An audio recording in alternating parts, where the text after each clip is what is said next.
You're listening to the Greeks Gridiron. Now here's your host, Ethan Haristadoulou. Welcome back, everybody, to the Greeks Gridiron. I am Ethan Haristadoulou, and today we are diving into all of the big rule changes coming out of the NFL annual league meetings today. It's been about a week since we last talked here because it's quite honestly been a pretty slow news week in the NFL, but this is the next big thing that we had going on here. Some interesting tweaks, adjustments, rule changes that were made, that were rejected, that were tabled with a lot of contention surrounding whether or not they should be pushed through. So I would love to hear from you all about these changes.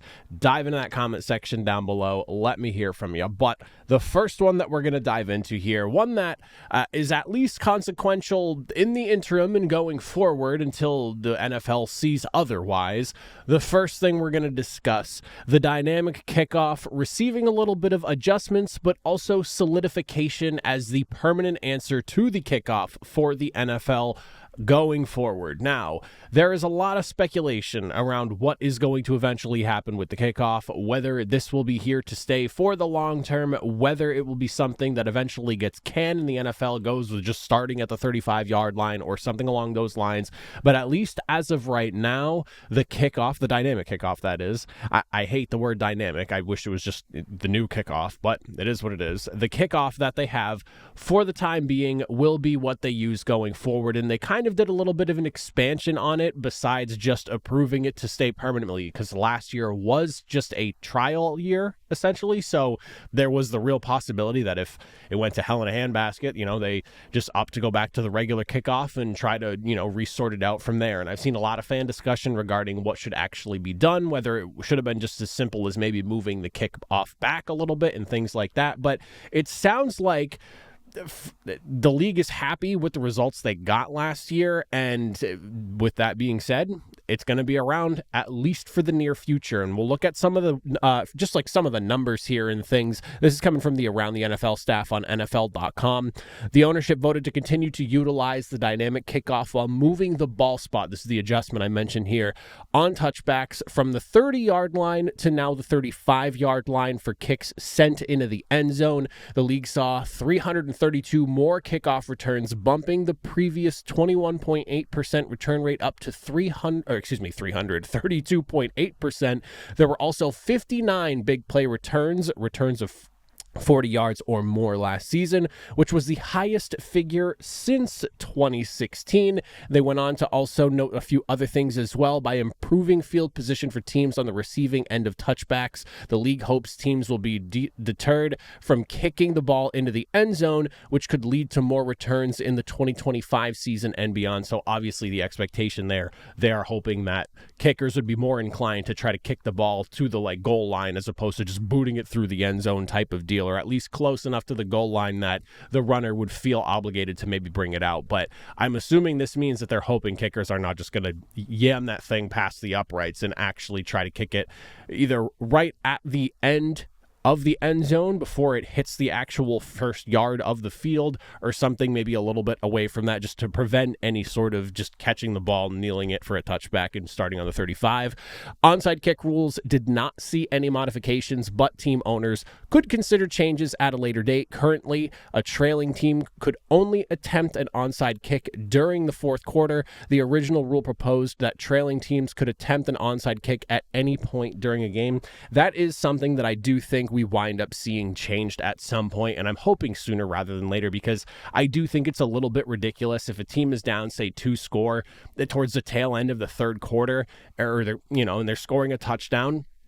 And at that point, sitting at 14, they don't have the opportunity to maybe try to onside kick from there and then see what can happen. Obviously, there's 15 minutes in a fourth quarter. 2 scores isn't a ton to be down, but not at least having the option if you've had an offense that's struggling or maybe just really starting to catch fire late in the game. You want to have those options on the table there. So that is something that I do think needs to be adjusted, but it's something that I don't really think ends up being much of an issue, because I think it does get adjusted sooner rather than later. Overall, though, this is something that I did want to discuss in large part because I'm fine with the dynamic kickoff thing. I know a lot of people found it extremely jarring the first honestly entire season. I felt like I saw people complaining about it from the beginning of last season all the way to the very end, literally through the Super Bowl, with everyone just making jokes about everyone standing still and not moving until the ball is actually caught and in play. I understand a bit of a jarring aspect there, and other people talking about the adjustments that needed to be made where you could just simply push where the kicker is kicking the ball off from. But at that point, like, the kickers are so good these days. Like, they are very much, especially if it's a free kick situation like that, very much able to kick that ball like 80 something yards. Like, we're talking needing to move the kicker back to like the 15 or something along those lines. And at that point, you have a kicker that's basically like 40 yards or 50 yards away from where all these people are lined up that aren't moving prior to the play. Like, I get what the NFL is trying to do here by just simply, if you make it a touchback, and it also adds a little more of like a skill type thing on the kicker's end, because they have to, rather than just boot the ball as far as they can, they have to actively, determine how much I need to put into this kick here to prevent the ball from going out of bounds or out of behind the end zone, or B, I need to figure out like where is the sweet spot in the swing of my kick that I can get this ball maybe within somewhere of like the 5 and the goal line itself. So I understand the league's point of view here. I also understand where fans are coming from. For me, I like to think of myself as a bit of a football purist, and I personally don't want to see the kickoff go away. I know there's a lot of people that hate it. There's a lot of people that hate the fact that there's commercials sandwiched basically in between every kickoff, before and after. I totally understand that. I don't even like that myself. I just don't want to see something like special teams getting thinned out year over year to the point where we don't really have anything if we're 10 years down the road, because we're eliminating certain things. Like, I don't want to see the field goal go away. I don't want to see the kickoff go away. There are things that like I want to see adjusted and handled in a manner that keeps them a part of the football game. I don't want to see things taken away from the sport of football, even if it does feel like it's something as useless as like the kickoff. I get it. I understand that group of people where they're coming from. For me, I enjoy football in every aspect of it. And maybe down the road we see something where they go from kickoffs, and I heard this on the radio the other day, which I thought was actually a pretty neat idea that hasn't been discussed. Like, do we just turn kickoffs into punts or something along those lines, where instead of lining up for a kickoff after every touchdown, you're essentially lining up to punt the football instead? It's a far more football-esque play with a lot more going on. You actively have blocking and guys, gunning and everything like that. From the kicking perspective, you have people trying to return it from the receiving end's perspective and whatnot, trying to set up open lanes and everything. Like, it feels far more football-esque. So sure, maybe that would be an option. I actually wouldn't be opposed to that at all. If there was ultimately a fork in the road of no kickoffs, or we decide to punt the football instead, I would take punting the football instead. But I'm looking forward to seeing how this just kind of evolves. We did see more returns last year. That was obvious just from watching the season as a whole. I don't know. I'm for the kickoffs sticking around in some capacity. I personally don't mind the dynamic kickoff thing. I'm somebody who I've been watching spring football since it kind of got its little reboot a few years ago, and it was something I was already exposed to, so it was not jarring for me to see this year. I just don't want to see the game thinned out is basically where I'm at right now. And I understand also where the league is coming from in regards to the gimmick side of like the 4th and 15 thing. That I don't know what it is about that idea. While it makes sense to me, I do get where there's like this sentiment from the league where it feels kind of like a gimmick, allowing teams to do like a 4th and 15 to try to see if they can get the ball back or something along those lines instead of onside kicks. I get where they're coming from. I don't know what it is about that idea, because I do kind of hold some of that sentiment as well. But if it is a route they end up going, I wouldn't be opposed to that either. But I don't want to see kickoffs just flat out removed altogether. So let me know your thoughts on that one there. Whether you agree or disagree with me or not, I totally get it, because it feels like the kickoff has become so polarizing these days that you could land anywhere on the spectrum of hating or liking it. And you have valid points and arguments to make, I would say. Now, beyond that, plenty of other things to discuss here that were approved, changed, adjusted, rejected, tabled by the NFL's committee. And we're going to go first over a handful of the things that were either passed or are just going to be, I guess all the things that were passed first, and then we'll hit like rejected to tabled conversation here. So we'll take first a look at the notable rule changes that were being passed here. I will say this, all of these things, not really super surprising to me. And there was one I actually forgot to throw on this graphic here, so excuse me, but I will mention it here. A few of the rules that were passed, though, that really stuck out to me that I liked, that I wanted to discuss here. First and foremost, passing a proposal by the Eagles to align the postseason and regular season overtime rules by granting both teams an opportunity to possess the ball regardless of the outcome of the first possession. However, unlike in the postseason, regular season OT will remain 10 minutes instead of 15. You also had the committee passing a proposal to expand instant replay's ability to advise the on-field officials on specific objective aspects of a play and or to address game administration issues when clear and obvious video evidence is present. That one is huge, and we'll talk about that, of course. Then passing the Steelers' proposal regarding contact with free agents during the negotiating window with some modification on a one-year trial basis. So this isn't permanent, just a one-year trial thing, essentially what the dynamic kickoff was last year. One-year trial that may get approved permanently down the road. Clubs can now have one video or phone call with no more than 5 prospective unrestricted free agents and can book travel upon agreeing to terms. Previously, clubs could only have contact with agents, not players, until free agency officially begins about 52 hours later, and that's in regards to the tampering window that they currently have set up that allows teams to discuss with player agents about bringing in their player that are on a current team as free agency approaches. Now, we'll start with the alignment of the overtime rules. Not really surprised there. It seems like everyone's all in favor of each team getting, in fairness, just getting the opportunity to possess the football.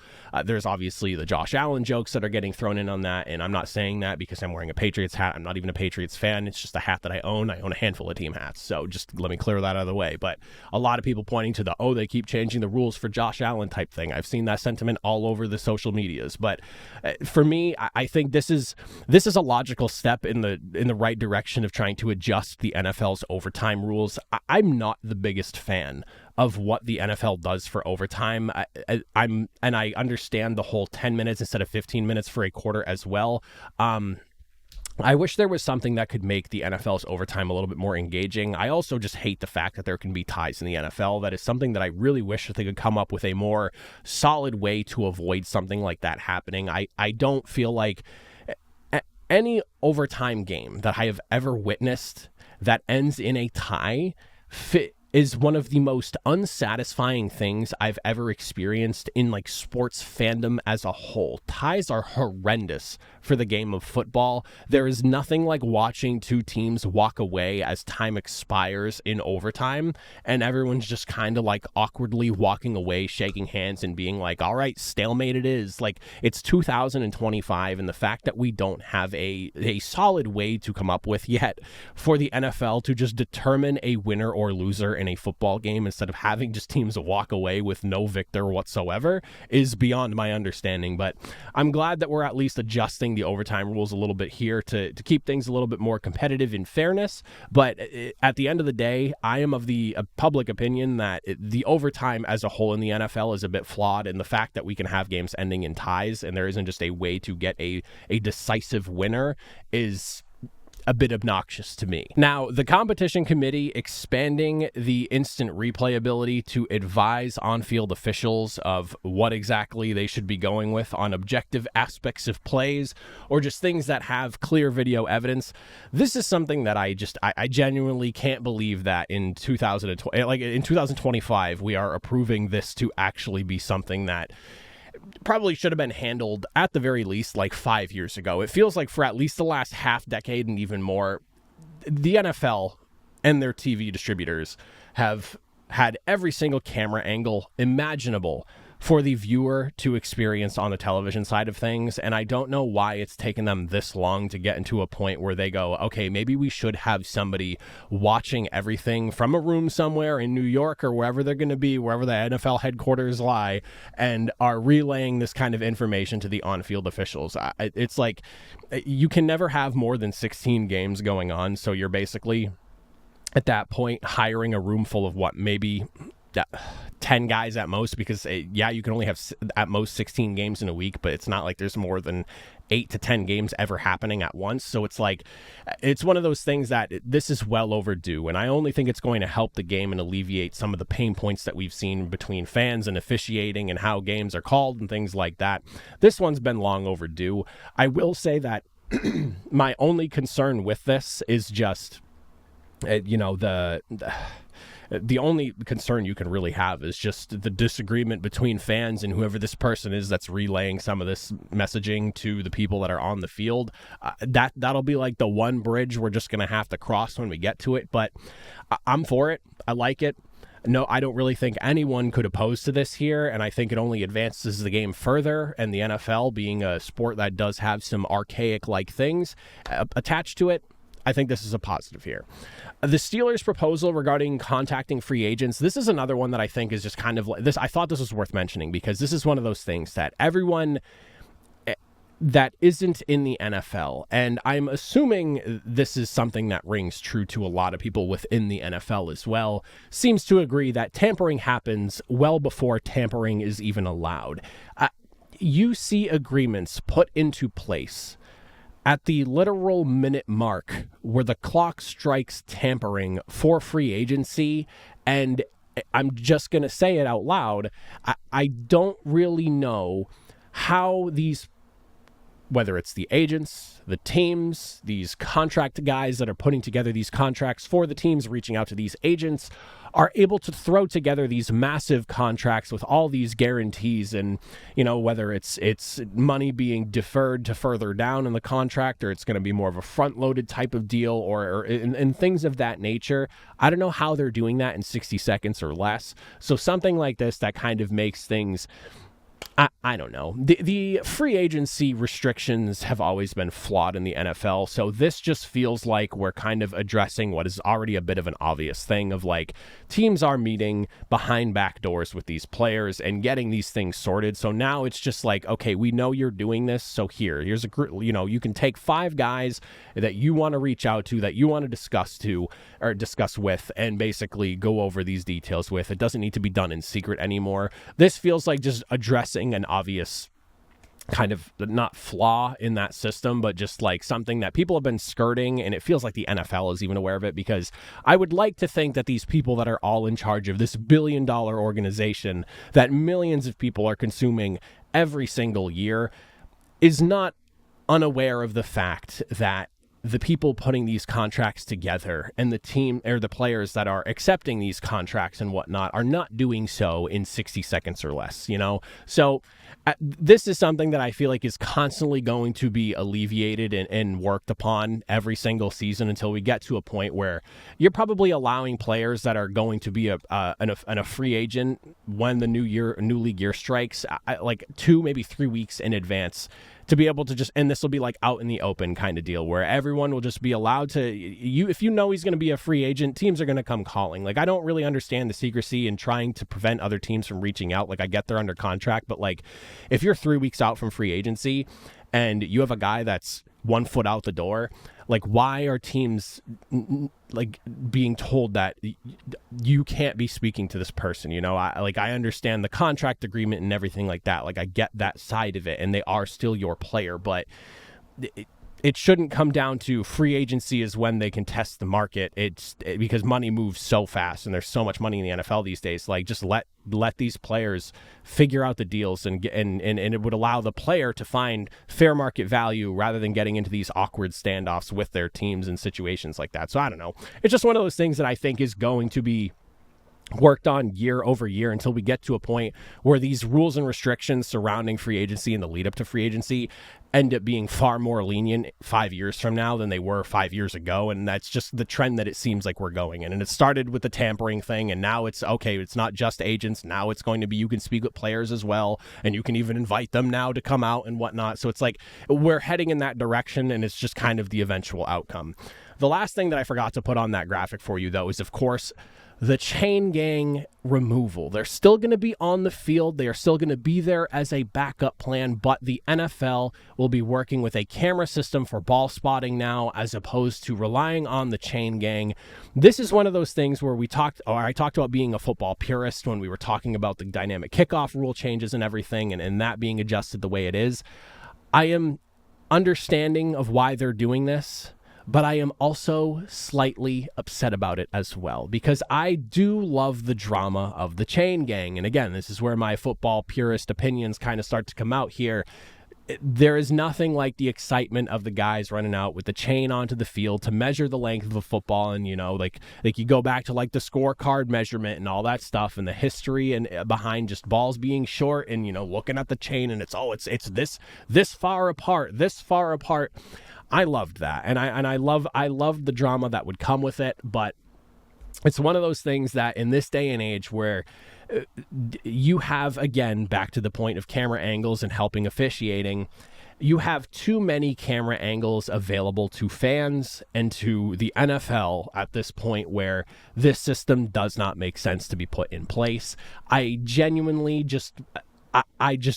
enjoy the chain gang. So it's one of those things where I don't want to see them be eliminated from football for this. And I'm assuming, they'll still be on the sideline so you can see the down measurements and everything like that. Like I would assume that doesn't go away, but just them not coming out on the football field to do those type measurements is a little bit of a bummer in my eyes. I always loved it, but it's a change that was a necessary change, and one that, again, in the year 2025, with the direction sports are going, having every single angle imaginable to you, especially when it comes to the primetime games, no surprises there.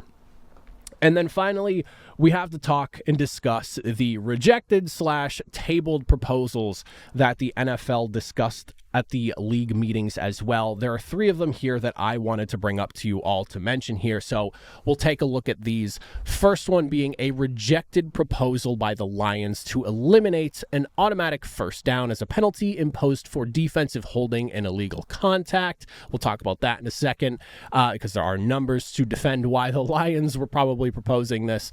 We also had 2 tabled votes on a proposal by the Packers to ban the tush push. It can be discussed again at the spring league meeting in May, which apparently got really contentious. And then also a tabled proposal by the Lions to adjust playoff seeding to a later date. Now, the rejection of the Lions' initial proposal that one, there was a lot of discussion around that even being proposed by the Lions. They led the league in that proposal when it comes to those penalties. And so a lot of people started pointing to the fact of, of course, this is why the Lions are the ones asking for this to be changed. Their defensive backfield, super undisciplined this past season and for the last couple of seasons as well. And again, they lead the league in those penalties, giving up those automatic first downs. So a lot of people pointed that to the fact of this is a team that is dealing with an issue and it feels like they're trying to go to the rules committee and have it adjusted in their favor. It's one of those things I'm not surprised got rejected, even in the slightest. And that's not like to say that the Lions are the only team that has ever done that. There are instances, if you go back every single year, of a team maybe having a struggle or two with something here or there that gets popped up that it sounds like, it's for the betterment of the game, but then when you look into the details, there is some numbers behind why they might be proposing that rule change. So I'm not really surprised at that one at all. The 2 tabled votes, though, these are the ones that I really wanted to discuss with you all, and that is obviously the first one, the tush push. A lot of conversation surrounding this one here. I actually saw an article from Mike Florio last night before I went to bed that came out pretty late. It was around like 10 o'clock, maybe a little bit later than that. Discussing that the league was at least halfway there to potentially banning it. The Eagles were able to get around a rallying cry of about 16 teams altogether in approval of banning the tush push. There is a lot of conversation right now, obviously surrounding the safety of the play, and apparently, according to the NFL, there is no metric that shows them in any way, shape, or form that this play is dangerous and inherently going to lead to more injuries, because nobody has been injured by the play, and Chris Jones getting hurt in the Super Bowl obviously had to do with the fact that he lined up literally sideways to defend the play. So, that's not the Eagles' fault that they chose to do that on the Chiefs' end. But I personally, I get the whole, it's not a football play, it's a rugby play, rugby-esque like play, like it's still a football play because it is happening on the NFL field, but it's like a rugby-esque play, and as it stands right now, the Eagles run it like nobody else. The Bills also are a team that does it. I believe Josh Allen had like 6 touchdowns or something from that play, 5 or 6, something along those lines. So the Bills run it fairly effectively as well. And then other teams are just outright not choosing to learn how to do it. And to be honest with you, I really wish that teams would just be more willing to give it a try. Like, it's one of those things where there is a recipe to stopping the play, and it's just quite simply don't allow the opponent to get themselves in a situation of 3rd and 1, 4th and 1, 4th and 2 even. Like, just play good defense. Don't let them get in a position where they have a short down to convert, essentially. So it's one of those things that I enjoy it because in its simplest form, it is about toughness. It is about physicality. It is about the strength of your team to be able to get that play to work.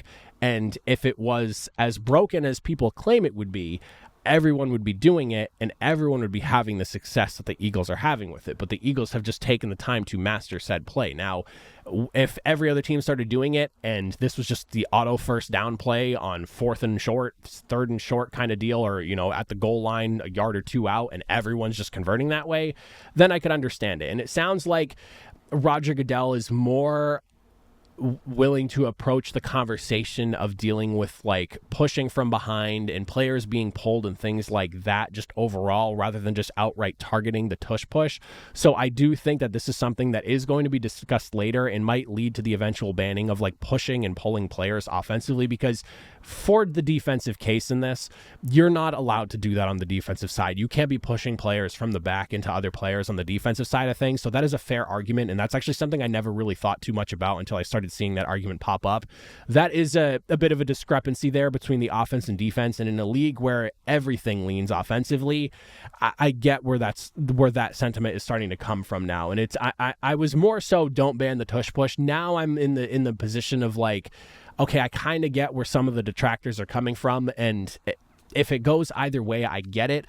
I enjoy the play for the physicality aspect, the toughness aspect of it, and just, overpowering your opponent. I like that for football, but there needs to be like a rules adjustment in some way where the defense should be allowed to counter what the offense is doing in some capacity, if we're going to make this fair, because it is sport at the end of the day and it should be in fairness of both sides. So I don't really know where I stand on this anymore. I'm curious to see what the end result ends up being, because there was a lot more support than I was anticipating for it. The fact that there were 16 teams willing to vote yes on the ban is an interesting note to keep in mind as we move forward to May. But I'm curious to see just what happens there, because I'm a little bit more in the position of I don't really know what's going to happen now. I figured this was something that just was not going to get banned, but now it sounds like there is momentum for it to be adjusted in some way to either prevent this play from happening, or there's going to be a sweeping change altogether when it breaks down to pushing and pulling players. Because again, if you have Roger Goodell talking about it and making some noise about it, there is definitely a conversation that's going to be had about something like that. And then the last thing, the Lions' proposal to adjust playoff seeding. This is one that I genuinely want to see adjusted. I understand wanting to keep the sanctity of winning your division and being awarded the opportunity to have a playoff game. I do not think that needs to go away. I do have a problem, though, with a 14-3 Minnesota Vikings team having to play a road game against a 10-win Rams team this playoff bracket that we just went through for the NFL. That is something that I do think needs to be adjusted, and the fact that this is being tabled to be discussed at a later date is something that I do think the NFL is open to having a discussion about.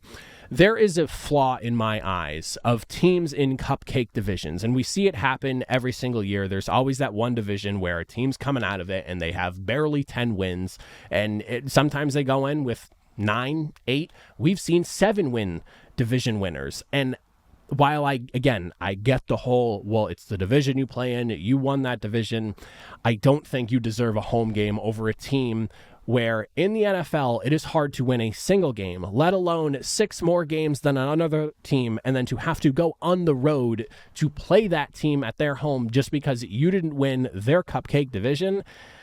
I do have an issue with that. That is something that I do want to see adjusted, and I really think is going to be something that we see adjusted down the road.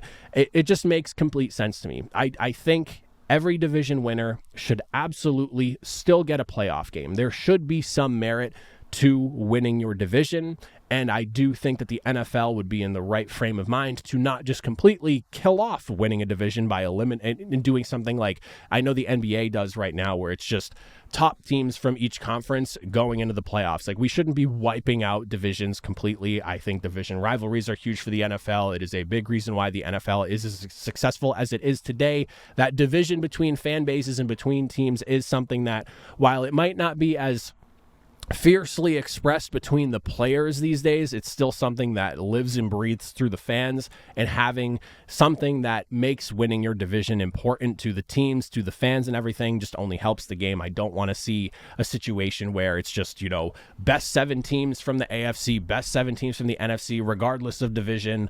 If you're in that top 7 of your conference, you're in the playoffs. I don't want to see that happen. I want to see division winners still get their playoff game. I don't think they should have the home game, though. Again, I have such an issue with teams that have like 7, 8, 9 wins, hosting games over teams that have 10, 11, 12 wins in a sport where it is so hard to win a singular football game, let alone winning multiple games more than an opponent you're playing. I do think the team with the better record should absolutely have the home game there. That's just where I stand on that. That's one thing I am so unwilling to budge on, and it's one of those things that as soon as I saw this get proposed, I was like, yes, absolutely. This is something that needs to be changed, because it felt very weird watching a Vikings team with 14 wins on a road game against a Rams team that was like a hair away from potentially not even making the playoffs this year, just because of the way that the NFC West was breaking out this season. So we'll see what happens with that one. That is one of those rules that, while it didn't change now and it's tabled for future discussion, I feel like that future discussion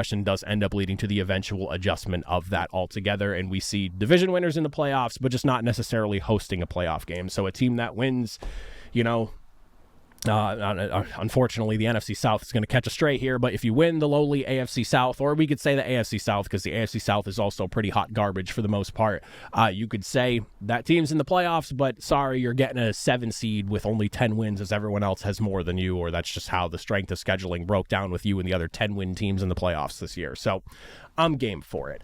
But that's all I got for you all. Just a ton of rule changes. It was a bit of a slow news week, so it wasn't a ton for me to talk about over the last few days, and I was excited to see all this stuff come out and discuss with y'all. But let me know in the comment section down below thoughts, opinions on the rule changes, other things that you think that need to be adjusted going forward. There's ample opportunity with more meetings coming up in May, and obviously every season the NFL reviews their rules. What rules do you want to see adjusted, see changed down the road, or things that you think need to be changed for the sake of the game and improvement there? But let me know. Would love to hear from y'all. But as always, you made it to the end. I greatly appreciate it. I'll see you all next time. Have a good one.